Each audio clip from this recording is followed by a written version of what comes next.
para este mensaje es sanando heridas. Me preguntaba yo, ¿por qué este tema, Señor? Pero sin embargo, ayer mismo el Señor le plació confirmarlo a través de una conversación que yo tenía con mi madre en la mañana, luego de estar apartada en oración para este tema. El Señor me confirmó este mensaje, yo dije, ese es el mensaje, no le dije nada a ella, pero le dije, ese es, porque es la misma revelación, aleluya. Entonces el Espíritu le inquietaba diciéndole cosas a ellas personales, y ya el Señor me hubiese dado este tema. Cuando nosotros hablamos de heridas, nosotros podemos imaginarnos tal vez aquellas heridas físicas que uno puede conocer a través de un accidente, a través de un golpe, de un pleito, de una caída, de algunas heridas que tal vez nosotros conocemos así secularmente, pero no es específicamente de esas heridas en las cuales yo quiero hablar. Aunque para entrar un poquito en conexión, vamos a decir que las heridas son lesiones que rompen la integridad normal de la piel y estas pueden afectar de forma superficial o profunda. Las heridas pueden ser de manera superficial, que son como cuando uno se da un guayadito, o pueden ser profundas, cuando a ti te llegan hasta clavar un arma blanca o un cuchillo, algo así, etc. Estas pueden ser profundas y se convierten en una laceración, algo que puede durar para sanarse, pero que también te va a molestar por cierto tiempo hasta que sane. Pero hablando de heridas, también hay heridas emocionales.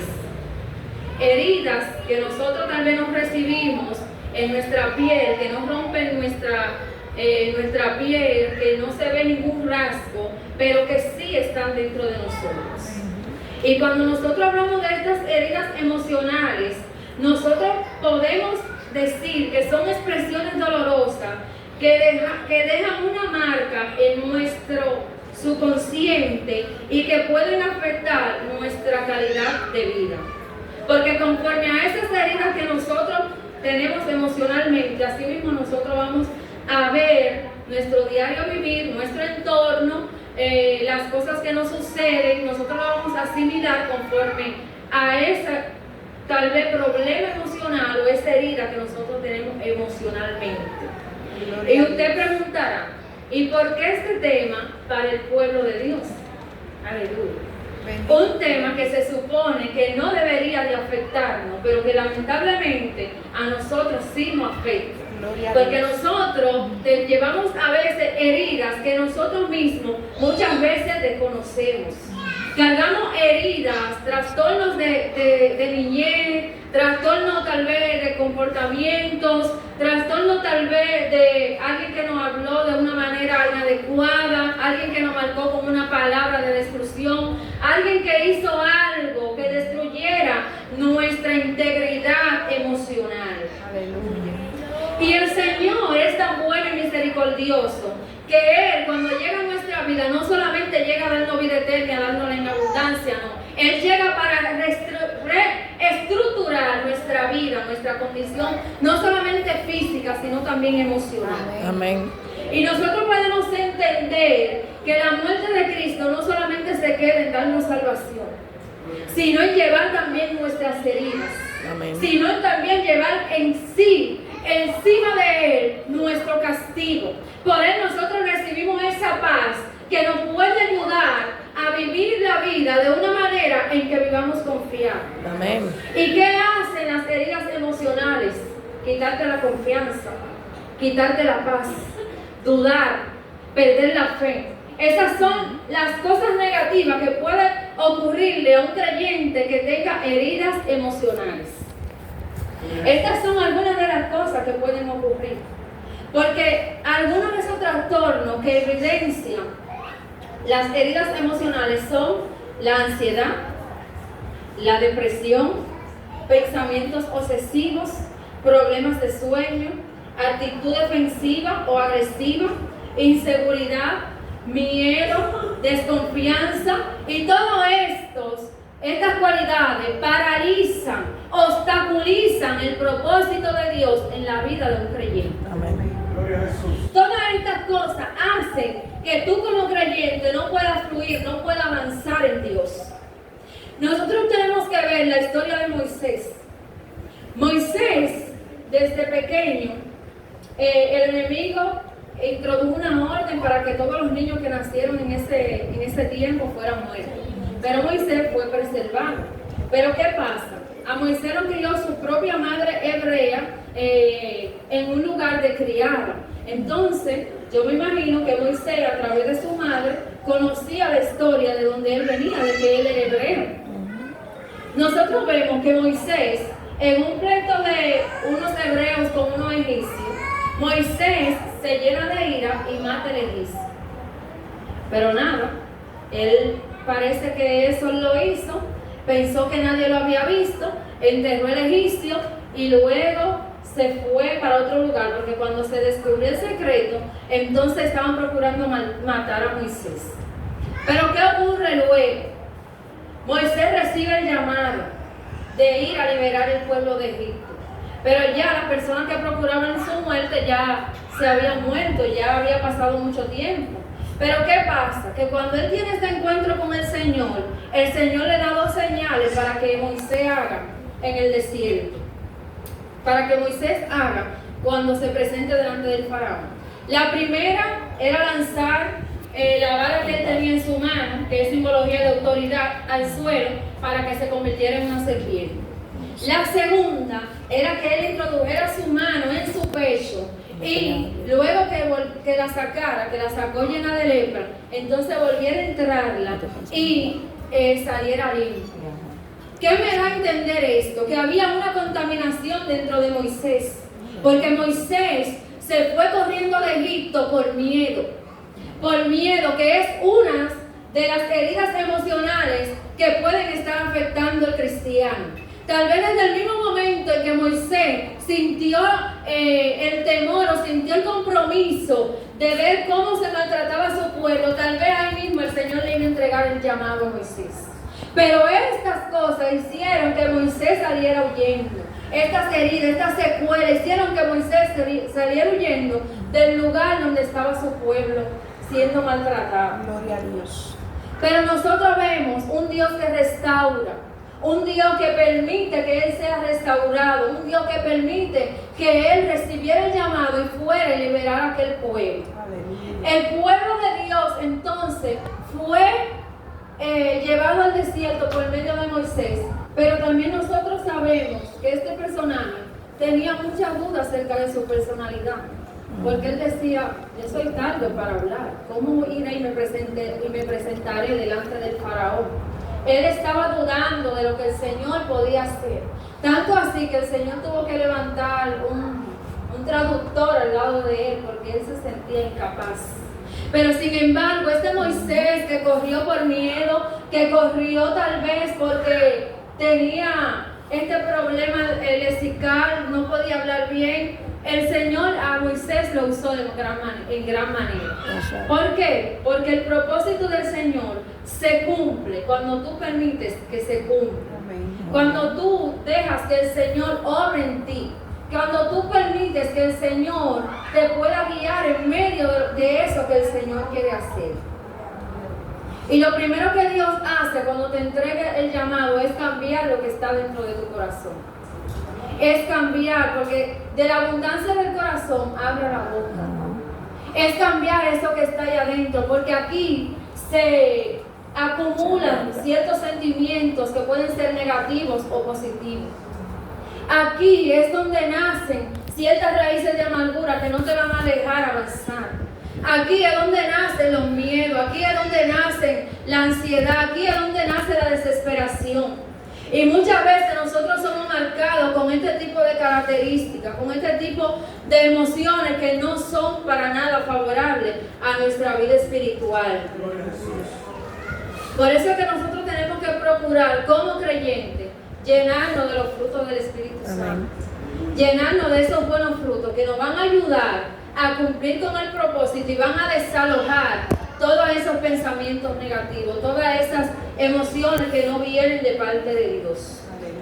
Muchas veces cuando el Señor está ordenando, duele.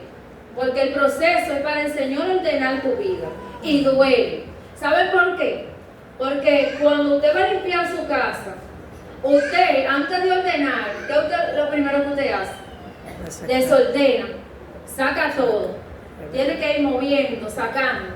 Entonces una vez que usted saca, que usted mueve, entonces usted va limpiando donde estaba esa butaca, que usted la mueve, usted va limpiando en ese lugar de esa butaca para volverla a poner de manera limpia, de manera organizada. Y entonces empieza a sacar de su casa todo lo que no sirve, todo lo que le está haciendo de obstáculo. Usted empieza a sacar ahí lo que ya usted no usa, lo que no le sirve, lo que le genera reguero, lo que le genera estrés verlo. Entonces usted empieza a sacarlo. Pero la casa va a quedar limpia, pero primero hubo que haber un desorden.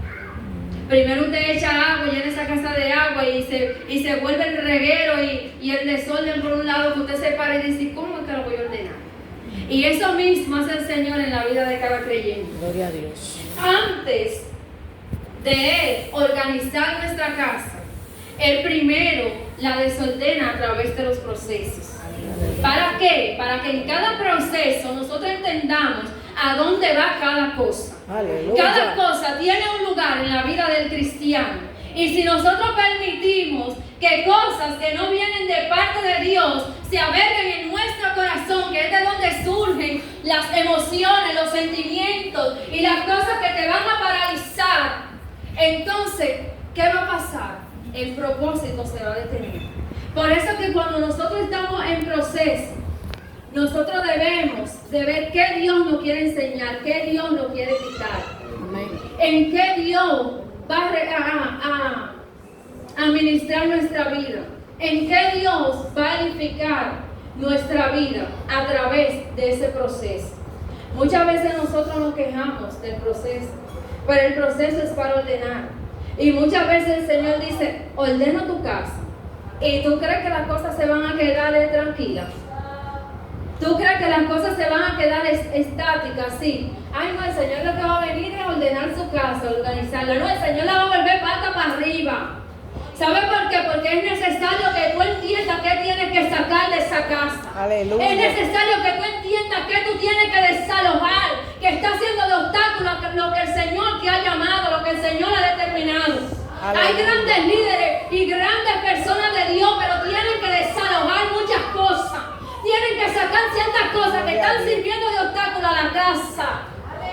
Y la casa no es este templo, la casa soy yo espiritualmente. Gloria a Dios. La casa no es lo que tú ves, las cuatro paredes. Soy yo donde habita el Espíritu Santo. Ahí no debe haber miedo, ahí no debe de haber raíz de amargura, ahí no debe de haber rencor, ahí no debe de haber ninguna cosa que venga de los frutos de la carne. Pero tampoco deben de haber heridas emocionales que detengan el propósito. El miedo te paraliza. El miedo obstaculiza que tú fluyas en Dios, que tú camines en Dios. Por eso hay gente con grandes llamados, grandes propósitos, que están escondidos en el desierto haciendo otra cosa en vez de salir a guiar el pueblo que Dios le mandó a guiar. Gloria a Dios. Porque ese es el problema. Aleluya. Que Dios está en nuestras vidas. Muchas veces decimos, haz tu voluntad. Haz tu voluntad. Aleluya. Pero la voluntad de Dios duele. La voluntad de Dios cuesta. Porque hay algo en ti que va a ser sacrificado. Tú quisieras que esa casa simplemente la despolvaran o cogieran una aspiradora. Pero tú no sabes cómo es que el Señor va a ordenar tu casa, va a organizar nuevamente. Te vas a entender qué estaba mal, qué no iba en qué lugar, qué Él tiene que mover para que tu casa entonces quede bien ordenada, bien acotejadita, como uno lo hace. Para poder cumplir el llamado hay que sanar heridas. Hay que sanar heridas, porque una fuente no puede dar dos aguas. Aunque ese verso no se aplica a este término, pero lo voy a aplicar. Una fuente no puede dar dos aguas. Usted no puede estar llena de heridas emocionales y querer ministrar una libertad que usted tal vez no esté experimentando. Aleluya. ¿Usted sabe por qué? Porque hay una fuente de agua limpia. Usted la vasija, el instrumento, y esa vasija está sucia, el agua que usted eche en esa vasija, ¿cómo va a salir? Lamentablemente el agua se va a ensuciar. Lamentablemente el agua se va a contaminar. Y el Señor necesita que nosotros nos purifiquemos. Amén. Que nosotros le podamos decir al Señor, escudriñame. Y he aquí, mira mi camino, aleluya. He aquí, examíname para ver qué hay dentro de mí. Pero hay creyentes, lamentablemente, que no quieren que Dios lo examine. Amén. Hay creyentes, lamentablemente, que no quieren que Dios le ponga un espejo para ver cómo está su vida. Porque ellos no están pendientes en purificar su alma, ¿no? Aleluya. Ellos están envueltos en las cosas seculares. Ellos están envueltos en sus emociones, lo que ellos quieren. Y han dejado de lado la purificación que el Señor quiere hacer a través de ellos. O en sus vidas. Y cuando tú permites que el Señor te examine y te escudriñe, tú sabes que todo lo que no venga de Dios va para afuera. Tú sabes que esa emoción que te distrae, esa emoción que te paraliza, que no te deja avanzar, va a tener que salir en el nombre de Jesús. Tú sabes que eso que te mantiene atado va a tener que salir. Y eso es lo que el enemigo no quiere. Que tú y yo entendamos que el que nos libertó nos hace verdaderamente libre, como dice la misma palabra. Todo aquel que el Hijo del Hombre libertara será verdaderamente libre. No hay emoción, no hay demonio ancestral, no hay herida emocional, no hay herida física que pueda detenerte cuando tú crees que Dios puede restaurar tu vida, tu casa, tu familia, tu entorno, tu sector, pero hace falta alguien que crea. Alguien que crea en lo que el Señor está hablando. Alguien que asume el compromiso y diga, he aquí yo soy una vasija que me voy a dejar restaurar. He aquí que yo soy una vasija que voy a tener que pasar por la mano del alfarero, que voy a tener que dejar que Dios me moldee. No me diga a mí que yo soy así, aleluya. Porque el Señor te hace nueva criatura. El Señor te cambia, te transforma. Ninguna vasija, aleluya, va a pasar a ser recibida sin ser transformada antes. Nos gozamos en Dios mío.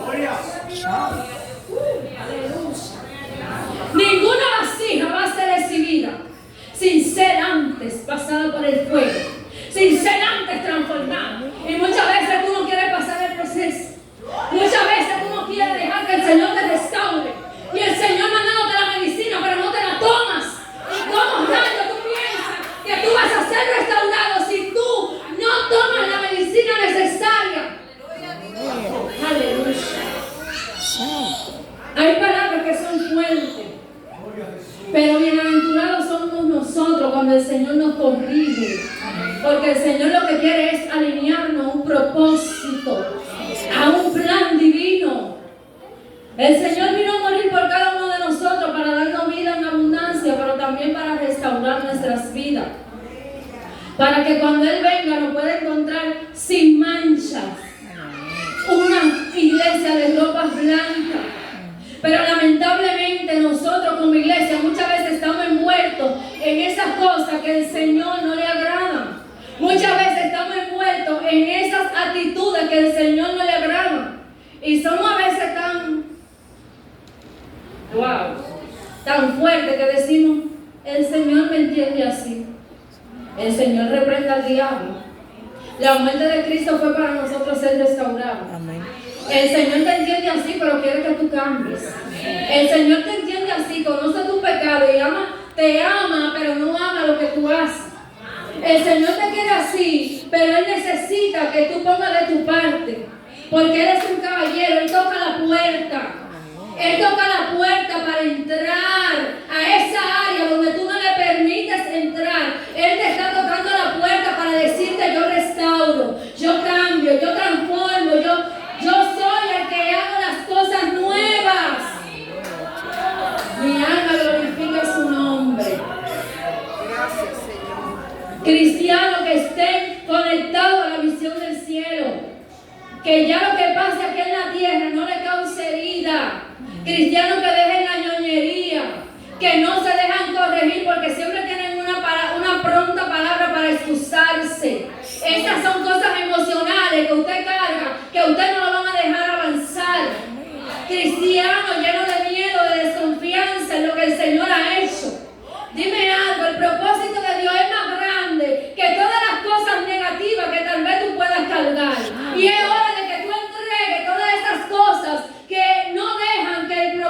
despósito fluya. Es momento de que tú entiendas que el Señor necesita que te despojes. Necesita que tú te despojes. Despoje de esas heridas que son del viejo hombre. Que te despoje de esas malicias. Que te despoje de esas cosas que no vienen de Dios y dañan solamente el propósito. Mi alma glorifica su nombre. Esteban, mientras estaba predicando, porque le dije que necesitamos estar tan conectados que no sintamos las heridas. Esteban, mientras estaba predicando, él predicaba y empezaron a tirarle piedra. ¿Y qué fue lo que él vio? El dolor de la piedra que le estaban tirando. Ya eso no podía causarle herida. ¿Saben por qué no podía causarle herida? Porque él estaba conectado al cielo. Él estaba conectado a la visión eterna, al cielo. Y ya esas pedradas que Esteban le daban ya no podían causarle herida. Y muchas veces los procesos que nosotros pasamos, aunque no nos lancen piedra, son procesos para que no nos causen más dolor. Para que eso que llega a nuestra vida, cuando se vuelva a presentar, no nos cause más dolor y nos detenga, para que podamos avanzar en Dios. Porque muchas veces el proceso llega, no lo pasamos, vuelve que no lo repiten. ¿Sabe por qué vuelven y no lo repiten? Porque tenemos que aprender. Y cuando no aprendemos, entonces esa herida no fue cerrada. Entonces no fui sana. Entonces no recibí del Señor lo que tenía que recibir. Entonces el lugar donde el Señor te quiere llevar, que el Señor sabe todas las cosas que se van a manifestar en tu llamado, el Señor te quiere capacitar antes de entregarte el llamado, pero tú no te dejas capacitar. Tú no te dejas llevar. Tú no permites que Dios fluya. Tú no permites que el Señor restaure. Entonces, ¿cómo te va a entregar una nación? ¿Cómo te va a entregar un pastorado? ¿Cómo te va a entregar ser evangelista? Porque Él sabe que te va a destruir la crítica. Él sabe que cualquier comentario te va a destruir. Él sabe que desde que te llega el miedo te va a paralizar. Él sabe que cuando te llega la duda tú no vas a avanzar más en Dios. Entonces ese escenario no está preparado para ti todavía. O tú no estás preparado para ese escenario. Por eso es que el Señor necesita restaurarnos. El Señor necesita quebrar nuestro interior. Necesita organizar. Y la organización duele, como dije al principio. Pero el Señor necesita que nosotros pasemos por las manos del alfarero. Para nosotros poder salir de esa condición espiritual. En una ocasión, voy a dar este testimonio. Fue en una vigilia. Yo me sentía tan oprimida. Yo me sentía que no fluía, que no era yo espiritualmente. Me sentí oprimida. Y en una vigilia, el Señor no me sacudió, el Señor no me puso a avanzar, pero yo tuve una visión que eso impactó mi vida. Tuve una visión que eso impactó mi vida y era que yo me veía dentro de mi cuerpo así, encorvada, triste, afligida, con una aflicción, que eso era lo que a mí no me dejaba fluir en Dios. Y de repente yo vi como el Espíritu Santo sacudía esa yo interna, la sacudía de tal manera que el Señor volvió a derramar de lo que antes yo sentía, aleluya. El Señor empezó a mostrarme qué era lo que me tenía autorizado. Porque muchas veces somos marcados con una palabra destructiva. Muchas veces somos marcados con una palabra que nos dijeron en nuestra niñez. Muchas veces somos marcados con una actitud que demostraron hacia nuestra persona. Pero el Señor no quiere que nos quedemos ahí. No hay mejor consejero emocional que el Espíritu Santo. No hay mejor psicólogo que el Espíritu Santo. Porque Él es quien escudriña los corazones. Él es quien conoce qué hay dentro de nosotros y necesita ser cambiado. Y es momento que nosotros le entreguemos al Señor todas esas cosas que nosotros arrastramos a veces de manera inconsciente. Todas esas cosas que nosotros arrastramos que nos duelen. A veces nosotros solamente nos enfocamos en ciertos levantamientos, ciertas cosas, pero en esos levantamientos levantamiento, el Señor quiere que aprendamos a rebasar, a convivir con esos levantamientos, porque es que el escenario que Dios te va a llevar, ahí tú vas a tener levantamiento. ¿Y qué vas a hacer cuando lleguen los levantamientos y tú estés en el escenario? ¿Vas a abandonar? No, nosotros no somos de los que retrocedemos, sino que el Señor tiene que capacitarnos primero antes de entregarnos.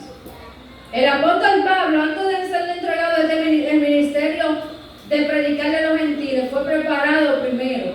Y cada uno de nosotros tenemos que ser preparados antes de entregarle el ministerio. Pero muchas veces depende de nosotros organizar nuestra vida, saber qué nosotros tenemos, que el Señor tiene que quitarnos. Yo sé en qué área el Señor tiene que trabajar en mí. Y el Señor también revela. Si aún tú no lo sabes, la desconoces, el Señor también revela. Sí. El Señor también te puede decir qué área tú necesitas fortalecerte en Él, qué área tú necesitas cambiar, qué área tú necesitas que Él restaure. Porque lamentablemente, sin la restauración del Señor, nosotros no vamos a poder cumplir ni recibir lo que el Señor ha determinado para nuestras vidas. Aquí hay personas con ministerio poderoso, como ya yo lo he dicho anteriormente, pero necesitamos ver qué está obstaculizando ese ministerio. El miedo que paraliza, el miedo al fracaso, el miedo al que dirán, el miedo a no sé si lo voy a hacer bien. En el Señor tú lo vas a lograr, porque solamente el Señor necesita que tú te esfuerces y seas valiente y dejes el miedo, porque el Señor va a estar contigo. El que te llamó te dijo que nunca te va a dejar. El que te llamó prometió estar contigo hasta el fin. Aún después de la muerte prometió estar contigo. Aún después que ya tú no estés, Él va a cuidar de ti, como dice el mismo salmista. Aleluya. Y a su nombre. Gloria. Y al nombre de Cristo. Gloria. Hay que pedirle al Señor, hermano, cada día que nos escudriñe. Cada día que nos pueda decir que en qué yo necesito, en qué área tú tienes que morar, en qué área tú tienes, Señor, que restaurar. Vamos a ponernos de pie, vamos a estar.